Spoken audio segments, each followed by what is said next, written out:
I'm Imogen. And I'm Giovanni. So it's going to be a hot month for Italian politics.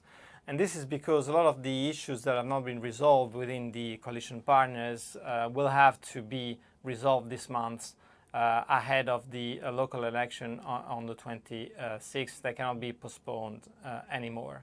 And on the 26th, as I said, we have these two local elections, one in Calabria, the other one in Emilia-Romagna, with the second one very important because the center-left, which is part of the governing coalition, has been winning this region for a very long time, and if they lose it, of course, that will create some instability for the government.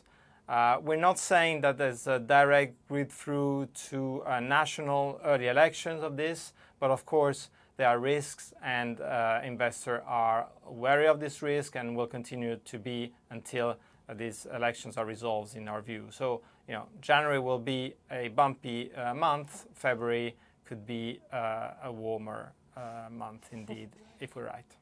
Let's hope so. So it does seem, as Giovanni was saying, that investors are really nervous about the potential for early elections in Italy. We see that reflected in the market for Italian government bonds, where the price of these government bonds has been cheapening quite significantly. And the rate of return, or the yield spread between the rate of return on Italian government bonds versus German government bonds, has been rising significantly, really, since the end of last year and into this year.